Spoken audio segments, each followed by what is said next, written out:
اعوذ باللہ من الشیطان اللعین الرجیم بسم اللہ الرحمن الرحیم۔ اصول کافی جلد اول، باب نمبر 21، صفحہ نمبر 159۔ احادیث میں اختلاف۔ حدیث نمبر 1، راویان حدیث 4 طرح کے ہیں۔ نمبر 1، سلیم بن قیس ہلالی بیان کرتے ہیں کہ میں نے امیر المومنین علیہ السلام کی خدمت میں عرض کیا کہ اے امیر المومنین علیہ السلام، میں نے سلمان و مقداد اور ابو ذر سے قرآن کی تفسیر اور حدیث نبوی کے متعلق ایسی چیزیں سنی ہے جو بالکل الگ الگ ہے ان چیزوں سے جو قرآن کی تفسیر کے متعلق عام لوگ بیان کرتے ہیں۔ آپ حضرات کا گمان یہ ہے کہ وہ سب باطل ہے۔ کیا یہ اللہ پر جان بوجھ کر جھوٹ بولتے ہیں؟ عمدن قرآن مجید کی تفسیر اپنے رائے سے کرتے ہیں۔ امیر المومنین علیہ السلام میری طرف متوجہ ہوئے اور فرمایا، تم نے جو سوال کیا اس کا جواب سنو۔ لوگوں کے ہاتھوں میں حق بھی ہے اور باطل بھی، سچ بھی ہے اور جھوٹ بھی، ناسخ بھی ہے اور منسوخ بھی، عام بھی ہے اور خاص حکم بھی ہے، اور متشابہ بھی، یقین بھی ہے اور وہم بھی۔ لوگوں نے رسول خدا کے زمانے میں بھی ان پر جھوٹ بولا تھا۔ اسی وجہ سے آپ نے ایک خطبے میں فرمایا، لوگوں، میرے اوپر بہت جھوٹ بولا جا رہا ہے۔ جس نے مجھ پر عمدن جھوٹ بولا اس کا ٹھکانہ جہنم ہے، اور آپ کے بعد تو جھوٹ کی حد ہو گئی۔ تمہارے پاس احادیث 4 طریقوں سے پہنچی ہے، 5واں کوئی طریقہ نہیں۔ نمبر 1، حدیث بیان کرنے والا مرد منافق کہ جو اپنے ایمان کو ظاہر کرتا اور اسلام کے قبول کرنے میں اس نے بناوٹ سے کام لیا، وہ رسول اللہ صلی اللہ علیہ وآلہ وسلم پر عمدہ جھوٹ بولنے کو نہ گناہ سمجھتا ہے نہ اس میں کوئی خرابی۔ اگر لوگوں کو معلوم ہو جاتا ہے کہ یہ بڑا منافق اور جھوٹا ہے، اس کی بات کو کوئی قبول نہ کرتا اور کوئی تصدیق نہ کرتا، لیکن انہوں نے یہ کہا کہ یہ رسول اللہ صلی اللہ علیہ وآلہ وسلم کا صحابی ہے، اس نے رسول اللہ صلی اللہ علیہ وآلہ وسلم کو دیکھا ہے اور ان سے احادیث کو سنا ہے، لہٰذا انہوں نے اس سے احادیث کو لیا، حالانکہ وہ اس کے حال سے واقف نہیں تھے۔ اللہ نے منافقوں کے بارے میں قرآن میں جو خبر دی، جو ان کے اوصاف بیان کیے، ان سے واقف نہ تھے۔ قرآن نے کہا، اے رسول، جب تم ان کو دیکھتے ہو تو ان کے باری پر کم ڈھیل والے جسم تجھے تعجب میں ڈال دیتے ہیں۔ وہ کہتے ہیں کہ تم ان کی باتیں سنو۔ یہ منافق رسول کے دور میں بھی تھے اور حضرت کے بعد بھی باقی رہے۔ آپ کے بعد انہوں نے ائمہ ضلالت کا تقرب حاصل کیا اور مکر و فریب سے لوگوں کو جہنم کی طرف جانے والوں سے جا ملے اور حکومت ان کے سپرد کر دی۔ لوگوں کی گردنوں پہ انہیں سوار کر دیا اور ان سے مل کر خوب مزے اڑائے، بیت المال کو خوب لوٹا۔ لوگ تو دنیا کے بادشاہوں کے ساتھ ہی جایا کرتے ہیں، مگر جسے خدا بچائے یہ ان 4 میں سے پہلا گروہ ہے۔ نمبر 2، جنہوں نے رسول اللہ صلی اللہ علیہ وآلہ وسلم سے کسی بات کو سنا مگر اس کو پوری طرح یاد نہ رکھ سکے اور وہم و گمان کو اس میں داخل کر دیا، اگرچہ عمدن جھوٹ نہیں بولا، پس یہ حدیث ان کے پاس ہے، وہ اس پر عمل بھی کرتے ہیں اور دوسروں کے سامنے بیان بھی، اور یہ کہتے ہیں کہ ہم نے رسول اللہ صلی اللہ علیہ وآلہ وسلم سے ایسا سنا، مگر مسلمانوں کو معلوم ہو جائے کہ یہ اپنے وہن و گمان کے تحت ایسا کہہ رہے ہیں، ورنہ انہیں صحیح حدیث یاد نہیں تو لوگ ان کی بات کو نہ مانتے، اور اگر انہیں خود بھی معلوم ہو جائے کہ غلط بیانی کر رہے ہیں اور وہم میں مبتلا ہو گئے ہیں تو خود بھی ایسی احادیث بیان نہ کرے۔ نمبر 3، جنہوں نے رسول اللہ صلی اللہ علیہ وآلہ وسلم سے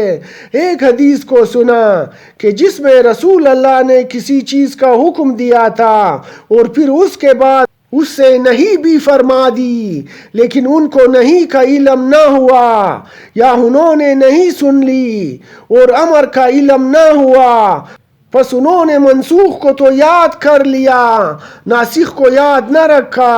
اور اگر ان کو علم ہوتا کہ یہ حکم منسوخ ہو چکا ہے تو وہ اس کے بیان کو ترک کر دیتے ہیں، اور اگر مسلمان جان لیتے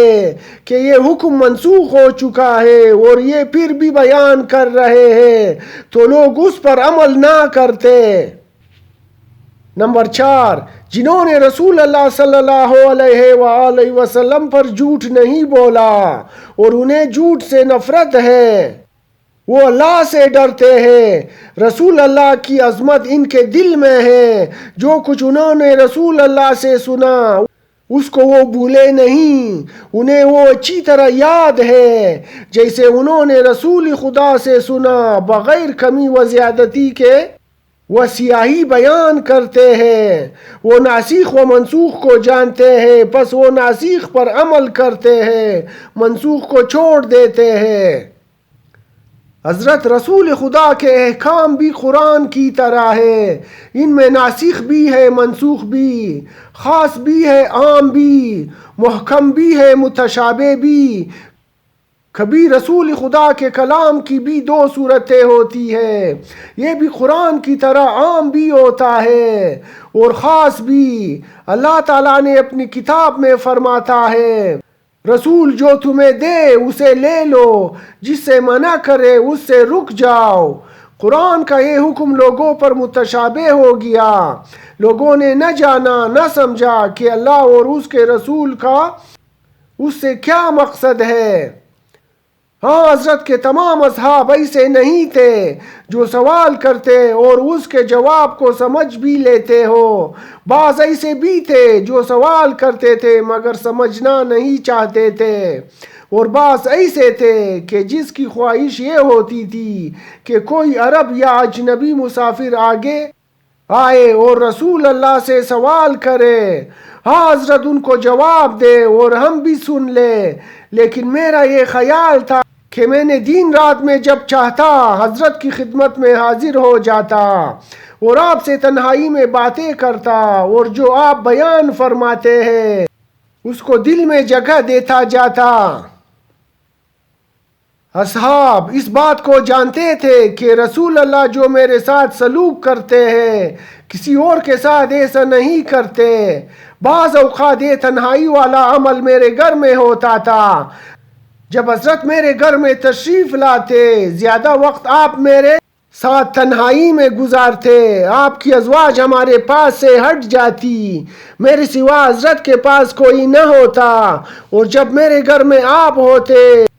تو پھر فاطمہ سلام اللہ علیہا اور میرا کوئی بچہ بھی آپ سے جدا نہ ہوتا۔ جب میں سوال کرتا تو آپ جواب دیتے، اور جب میں چپ ہو جاتا اور میرے سوالات ختم ہو جاتے تو آپ خود ابتدا کرتے۔ قرآن کی کوئی آیت ایسی نہیں ہے جو رسول خدا پر نازل ہوئی ہو اور آپ نے مجھے پڑھ کر نہ سنائی ہو اور اسے لکھوایا نہ ہو۔ میں نے ہر آیت کو اپنے ہاتھوں سے لکھا ہے، ہر آیت کی تاویل و تفسیر آپ نے بیان فرمائی، ان میں سے ناسخ اور منسوخ، محکم اور متشابہ، خاص اور عام کی مجھے تعلیم دی۔ حضرت نے میرے لیے دعا کی کہ اللہ مجھے سمجھنے اور یاد رکھنے کی صلاحیت عطا فرمائے۔ بس کتاب خدا کی کوئی آیت میں نہیں بولا، نہ وہ چیز جو رسول اللہ نے لکھوائی اور میں نے لکھی اور دعا کی۔ حضرت نے جو میرے لیے دعا کی میں نے اسے بھی لکھا، میں وہ بھی نہیں بھولا۔ حضرت کو خدا کی طرف سے علم ملا، یا جو چیز ملی وہ مجھے ضرور بیان کی، خواہ وہ حلال سے ہو یا حرام سے، امر ہو یا نہیں، اطاعت ہو یا معصیت، میں نے سب کچھ آپ سے سیکھا، اسے یاد کیا اور اس میں سے ایک حرف تک نہیں بھولا۔ پھر حضرت نے اپنا ہاتھ میرے سینے پر رکھا اور اللہ سے میرے لیے دعا کی کہ میرے دل کو علم و فہم، حکمت و نور سے پور کر دے۔ میں نے عرض کیا، یا نبی اللہ، میرے والدین آپ پر فدا ہو، جب سے آپ نے میرے حق میں دعا کی ہے میں کوئی بات نہیں بھولا، حتیٰ کہ جس بات کو میں نے نہیں لکھا وہ بھی نہیں بھولا۔ کیا آپ کو یہ خوف ہے کہ میں اس کے بعد بھول جاؤں گا؟ فرمایا، نہیں، مجھے تمہارے متعلق جل و نسیان کا کوئی خوف نہیں۔ حدیث نمبر 2، حدیث منسوخ ہوتی ہے جیسے قرآن۔ جناب محمد بن مسلم بیان کرتے ہیں کہ میں نے حضرت ابو عبداللہ علیہ السلام کی خدمت اقدس میں عرض کیا، اے فرزند رسول، کچھ لوگ اصحاب کے ایک سلسلے کے ساتھ رسول خدا سے روایت کو نقل کرتے ہیں اور وہ متواتر حدیث ہوتی ہے، اور دوسری طرف جب ہم آپ سے حدیث سنتے ہیں آپ کی حدیث اس کے خلاف ہوتی ہے، یہ کیوں؟ آپ نے فرمایا، رسول خدا کی احادیث میں مثل قرآن منسوخ ہوتی ہے اور ان میں ناسخ بھی ہوتے ہیں۔ حدیث نمبر 3، اصحاب کے بیان میں اختلاف ہو جاتا ہے۔ جناب منصور بن حسم بیان کرتے ہیں کہ میں نے حضرت ابو عبداللہ علیہ السلام کی خدمت اقدس میں عرض کیا، کیا وجہ ہے میں آپ سے ایک مسئلے کے بارے میں سوال کرتا ہوں اور آپ اس میں جواب دیتے ہیں، اور بعد میں کوئی اور شخص آتا ہے وہ بھی آپ سے اسی مسئلے کے بارے میں سوال کرتا ہے اور آپ اسی کے علاوہ دوسرا جواب اسے دے دیتے ہیں۔ آپ نے فرمایا، ہم لوگوں کو کمی و زیادتی کے ساتھ جواب دیتے ہیں۔ پھر میں نے عرض کیا، حساب کیا رسول خدا صلی اللہ علیہ وآلہ وسلم خدا سے کیا سچ نقل کرتے ہیں، آپ کے خلاف جھوٹ بولتے ہیں؟ آپ علیہ السلام نے فرمایا، نہیں، وہ سچ بولتے ہیں۔ میں نے عرض کیا، پھر ان کے بیان میں اختلاف کیوں ہوتا ہے؟ ایک کہتا ہے کہ رسول خدا نے یہ فرمایا تھا اور دوسرا کہتا ہے کہ رسول خدا نے یہ فرمایا تھا، پھر یہ صورتحال کیا ہے؟ آپ نے فرمایا، تو نہیں جانتا کہ رسول خدا کے پاس ایک شخص آتا ہے اور وہ سوال کرتا ہے، آپ اس کا جواب دیتے ہے اور وہ سن کر چلا جاتا ہے، اس کے بعد وحی آتی ہے اور خدا اس حکم کو منسوخ کر دیتا ہے، اور پھر دوسرا آتا وہ بھی وہی مسئلہ پوچھتا ہے اور آپ ناسخ حکم کو بیان کر دیتے ہیں۔ لہٰذا اس وجہ سے اصحاب کے بیان میں اختلاف ہو جاتا ہے۔ حدیث نمبر 4، تقیہ والے حکم پر عمل کرنا بہتر اور اجر عظیم کا باعث ہے۔ جناب ابو عبیدہ بیان کرتے ہیں کہ حضرت ابو جعفر محمد باقر علیہ السلام نے مجھے فرمایا، اے زیاد، اگر ہم اپنے ماننے والوں میں سے کسی کو ایسا حکم دے کہ جس میں تقیہ پایا جائے تو اس میں کیا کہے گا؟ میں نے عرض کیا کہ میں آپ پر قربان ہو جاؤں، آپ اس کے بارے میں بہتر جانتے ہیں۔ آپ نے فرمایا، اگر وہ اس پر عمل کرے گا تو اس کے لیے بہتر ہوگا اور اجر عظیم کا باعث ہوگا۔ ایک اور روایت میں ہے، اگر وہ عمل کرے گا اجر عظیم پائے گا اور اگر ترک کر دے تو گناہگار ہوگا۔ حدیث نمبر 5، امام نے 3 آدمیوں کو مختلف جوابات دیے۔ جناب زرارہ بن عین نے حضرت ابو جعفر محمد باقر علیہ السلام سے نقل کیا، کہتا ہے کہ میں نے آپ علیہ السلام سے ایک مسئلہ دریافت کیا اور آپ نے مجھے اس کا جواب دیا۔ پھر ایک اور شخص آیا اور اس نے وہی مسئلہ دریافت کیا تو آپ نے میرے جواب کے علاوہ جواب دیا۔ پھر ایک اور شخص آیا اور اس نے بھی اسی مسئلے کے بارے میں دریافت کیا تو آپ نے اس شخص کو وہ جواب دے دیا جو ہمارے دونوں جوابوں سے مختلف تھا۔ جب وہ دونوں آدمی چلے گئے تو میں نے آپ علیہ السلام کی خدمت اقدس میں عرض کیا، اے فرزند رسول، یہ دونوں افراد عراقی آپ کے پرانے شیعوں میں سے ہیں، اور آپ نے دونوں کو الگ الگ جواب کیوں دیے؟ آپ علیہ السلام نے فرمایا، اے زرارہ، ہمارے اور تمہارے حق میں یہی بہتر ہے، اگر تم سب ایک امر پر جمع ہو جاؤ گے تو مخالف تم کو اپنی مجلسوں و محفلوں سے نکال دیں گے، اور پھر تم ہمارے پاس یہ کہتے ہوئے آؤ گے یہ خروج کیسا ہے، لہٰذا یہ تفصیلات ہمارے اور تمہارے بقا کے لیے مفید ہے۔ زرارہ بیان کرتا ہے کہ میں نے پھر عرض کیا، اے فرزند رسول، آپ کے شیعہ ایسے ہی پکے مضبوط ایمان والے ہیں، اگر ان کو نیزوں کی انیوں سے زخمی کیا جائے تو آگ میں ان کو کھودنے کا کہا جائے، یہ تب بھی آپ کے حکم سے منہ نہیں موڑیں گے۔ پھر کیا وجہ ہے کہ آپ نے ان کو الگ الگ جواب کیوں دیا؟ آپ نے پھر وہی جواب دیا جو آپ کے والد گرامی نے دیا تھا۔ حدیث نمبر 6، یہ سب کچھ ہماری طرف سے تمہارا دفاع ہے۔ جناب نصر الخصیمی بیان کرتے ہیں، میں نے حضرت ابو عبداللہ امام صادق علیہ السلام سے سنا ہے کہ آپ نے فرمایا، جو شخص یہ اعتقاد رکھتا ہے کہ ہم جو کچھ بیان کرتے ہیں وہ حق ہوتا ہے، پس اسے چاہیے کہ جو ہم سے وہ علم حاصل کرے وہ اس پر اکتفا کرے، پس اگر وہ بعض اوقات ہم سے ایسا مطلب سنے جو اس کے علم کے خلاف ہو تو اس کو جان لینا چاہیے، یہ ہماری طرف سے اس کا دفاع ہے۔ حدیث نمبر 7، اختلاف حدیثین کے وقت انتظار کرو۔ جناب سماٹھا نے بیان کیا ہے کہ میں نے حضرت امام عبداللہ علیہ السلام کی خدمت اقدس میں عرض کیا،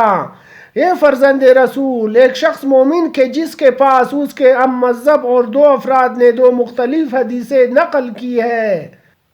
ایک میں امر ہے اور دوسری میں نہیں ہے، وہ کیا کرے، اس کا وظیفہ کیا ہے؟ آپ علیہ السلام نے فرمایا، وہ صبر کرے اور انتظار کرے یہاں تک کہ اس سے ملے جو اس کو حقیقت حال سے آگاہ کر دے، اس کے ملنے تک عمل میں تاخیر کرے، جس پر چاہے عمل کرے۔ ایک اور روایت میں ہے، آپ علیہ السلام نے فرمایا، وہ ان دونوں میں سے جس کو چاہے اخذ کرے اور اس پر عمل کرے، اور وہ عمل اس وجہ سے نہ کرے کہ میں نے دونوں میں سے اس کو ترجیح دی ہے، بلکہ اس نیت سے کرے کہ میرے حق میں واجب الاطاعت امام کا حکم یہی ہے۔ حدیث نمبر 8، میں آخری حدیث پر عمل کروں گا۔ حضرت ابو عبداللہ علیہ السلام نے اپنے ایک صحابی سے فرمایا، اگر میں تم سے اس سال ایک حدیث بیان کروں اور دوسرے سال ایک اور بیان کروں جو اس کے الٹ ہو تو تم کس پر عمل کرو گے؟ اس نے عرض کیا کہ مولا، آخری والی حدیث پر عمل کروں گا۔ آپ علیہ السلام نے فرمایا، خدا تجھ پر رحم فرمائے۔ حدیث نمبر 9، کس حدیث پر عمل کرو گے؟ جناب ابن خنیس بیان کرتے ہیں کہ میں نے حضرت امام ابو عبداللہ علیہ السلام کی خدمت اقدس میں عرض کیا، اے فرزند، اگر ایک حدیث ہمارے پاس امام سابق کی طرف سے آئے اور ایک دوسری حدیث جو اس سے مختلف ہو بات والے امام سے آئے، مثلا ایک حدیث زین العابدین علیہ السلام کی طرف سے اور دوسری امام صادق علیہ السلام کی طرف سے آئے، تو ہم ان میں سے کس پر عمل کریں؟ آپ نے فرمایا کہ ان دونوں میں سے کسی ایک پر عمل کرو یہاں تک کہ زندہ ہو موجودہ امام کی طرف سے کوئی بیان آپ کے پاس آ جائے، اور جب زندہ امام کی طرف سے آپ کے پاس کوئی بیان آ جائے تو پھر اس کو اخذ کرو اور اس پر عمل کرو، نئی حدیث پر عمل کرو۔ ایک اور روایت میں بیان ہوا ہے کہ جو نئی اور بعد والی حدیث ہے اس پر عمل کرو۔ حدیث نمبر 10، ہمیں رد کرنے والا اللہ کو رد کرنے والا ہے۔ جناب عمر بن حنظلہ بیان کرتے ہیں کہ میں نے حضرت امام صادق علیہ السلام کی خدمت میں عرض کیا، اے فرزند رسول، آپ کے شیعوں میں سے دو افراد جو آپس میں تنازع کرتے ہیں، خرص و میراث وغیرہ میں، اور وہ دونوں فیصلے کے لیے وقت کے حاکم یا اس کے قاضی کے پاس چلے جاتے ہیں، کیا یہ ان کے لیے جائز ہے؟ آپ نے فرمایا جو ان کے پاس فیصلے کے لیے جائے، خواہ ہو حق کا فیصلہ ہو یا باطل کا، گویا وہ طاغوت کے پاس گیا ہے، اور جو وہ فیصلہ کرے اور وہ ان کے فیصلے کے تحت جو کچھ وہ حاصل کرتا ہے وہ اس نے حرام مال حاصل کیا ہے، خواہ وہ اس کا حق ہی کیوں نہ ہو، کیونکہ اس نے طاغوت کے حکم کے تحت حاصل کیا ہے۔ کیا تو نے نہیں دیکھا کہ خدا نے طاغوت کے انکار و کفر کا حکم قرآن میں دیا ہے، اور فرمایا وہ ارادہ رکھتے ہیں کہ طاغوت سے اپنا فیصلہ کروائے، حالانکہ ان کو حکم دیا گیا ہے کہ وہ طاغوت کا کفر کرے اور انکار کرے۔ راوی بیان کرتا ہے کہ میں نے عرض کیا پھر ان دونوں کو کیا کرنا چاہیے؟ آپ نے فرمایا ان کا حق ہے وہ تم میں سے اپنے فیصلے کے لیے اس کی طرف رجوع کرے جو ہمارے روایات کو بیان کرتا ہے اور ہمارے حلال و حرام پر نظر رکھتا ہے، یعنی جانتا ہے، وہ ہمارے حکم کی معرفت رکھتا ہے، یعنی مجتہد کی طرف، اور ان کو چاہیے کہ وہ اس کے فیصلے کو قبول کرے اور اس پر راضی بھی ہو جائے، کیونکہ ہم نے اس کو تمہارا حاکم قرار دیا ہے اور وہ ہمارے حکم کے تحت حکم کرتا ہے۔ پس جس نے اس کے حکم کو قبول نہ کیا گویا اس نے حکم خدا اور رسول کو حقیر بنایا اور اس نے ہمیں رد کر دیا، اور جس نے ہمیں رد کیا گویا اس نے اللہ کو رد کر دیا، اور اللہ کو رد کرنا شرک کی حد میں داخل ہونا ہے۔ راوی بیان کرتا ہے کہ میں نے عرض کی اے فرزند رسول، اگر وہ دونوں الگ الگ عالم مجتہد کے پاس چلے جائیں اور راضی ہو جائے کہ یہ دونوں ہمارے حق میں غور و فکر کرے اور فیصلہ کرے، اور اگر ان دونوں میں اختلاف ہو جائے اور دونوں کا حکم الگ الگ ہو جائے اور دونوں کے حکم میں اختلاف آپ کی حدیثوں کی وجہ سے ہو، تو اس وقت ان کو کیا کرنا چاہیے؟ آپ علیہ السلام نے فرمایا ان دونوں میں سے ان کا حکم لیا جائے گا جو ان دونوں میں سے زیادہ علم، زیادہ اصدق، زیادہ عادل، زیادہ صاحب تقوی ہو، ہماری حدیث کے بیان کرنے میں زیادہ صادق، اور دوسرے کے حکم کو چھوڑ دیا جائے گا۔ راوی بیان کرتا ہے کہ میں نے عرض کی اے فرزند رسول، اگر شیعوں کے درمیان دونوں برابر ہو، دونوں عادل اور دونوں شیعوں کے لیے پسندیدہ افراد ہو، آپ نے فرمایا پھر اس کے حکم کو لیا جائے گا جو ہماری شیور روایات کو اخذ کرتا ہے اور ان کے مطابق عمل کرتا ہے اور شاذ کو چھوڑ دیتا ہے۔ شاذ وہ ہے جو ہمارے اصحاب کے درمیان مشہور نہ ہو اور جس پر اجماع ہو، اس میں ریب و شک نہیں ہوتا۔ یاد رکھو کہ امور تین طرح کے ہیں۔ نمبر 1 وہ ہے کہ جن کی ہدایت و رشد واضح و روشن ہے، پس ان کی اتباع کی جائے۔ نمبر 2 وہ ہے جن کی گمراہی واضح ہے تو ضروری ہے اس سے اجتناب کرے۔ نمبر 3 وہ ہے جو مشکل ہے، نہ کہ اس کا رشد معلوم ہو اور نہ گمراہی، اس میں ضروری ہے کہ روکا جائے اور ان کو خدا اور اس کے رسول کے سپرد کر دیا جائے۔ رسول خدا فرماتے ہیں حلال بھی واضح اور روشن ہے اور حرام بھی واضح و روشن ہے، اور ایک ہے جو شعبہ ہے جو ان دونوں کے درمیان ہے، پس جو شعبات ان کو ترک کرے گا وہ حرام سے بچ جائے گا، اور جو شعبات میں کود پڑے گا وہ حرام کا ارتکاب کرے گا اور ہلاک ہو جائے گا جبکہ اس کو پتہ بھی نہیں چلے گا۔ میں نے عرض کیا اے فرزند رسول، اگر دونوں ہی مشہور روایات کے تحت حکم دے کہ جن کو ہمارے سقہ افراد نے آپ سے نقل کیا ہو، آپ علیہ السلام نے فرمایا پھر دیکھو کہ ان میں سے کس کا حکم کتاب خدا اور سنت رسول کے مطابق اور اعماء کے خلاف ہے، اس کو اخذ کرو، اور جو کتاب خدا اور رسول کے مخالف اور اعماء کے موافق ہو اس کے حکم کو چھوڑ دو۔ راوی میں نے عرض کیا میں آپ پر قربان ہو جاؤں اگر دونوں ہی خدا کی کتاب اور سنت رسول سے حکم کو حاصل کرے اور ایک کا حکم نامہ کے مخالف اور دوسرا عامہ کے موافق ہو تو پھر کیا کرے؟ آپ علیہ السلام نے فرمایا جو عامہ کے خلاف ہے اس کو اخذ کرو کیونکہ اس میں رشد و ہدایت ہے۔ راوی بیان کرتا ہے کہ میں نے عرض کیا اے فرزند رسول میں آپ پر قربان ہو جاؤں اگر دونوں حدیثیں عامہ کے موافق ہو تو پھر کیا کیا جائے؟ آپ علیہ السلام نے فرمایا پھر دیکھو کہ عامہ کے علماء و حکام و قاضی ان میں سے کس کو ترجیح دیتے ہیں، ان کو چھوڑ دو اور دوسری کو اخذ کرو۔ میں نے عرض کیا اگر عامہ کے فقہ و حکام و قاضی دونوں پر برابر عمل کرتے ہیں، بعض علماء ایک پر اور بعض دوسری پر عمل کرتے ہو تو اس صورت میں کیا کرنا ہوگا؟ آپ علیہ السلام نے فرمایا اگر ایسی صورتحال ہو تو رک جاؤ اور امام زمان سے ملاقات کا انتظار کرو، جب وقت کے امام سے ملاقات ہو تو اس کے سامنے بیان کرو، جو حکم دے اس پر عمل کرو، کیونکہ شبہات میں رکھنا اپنے آپ کو ہلاکت میں ڈالنے سے بہتر ہے۔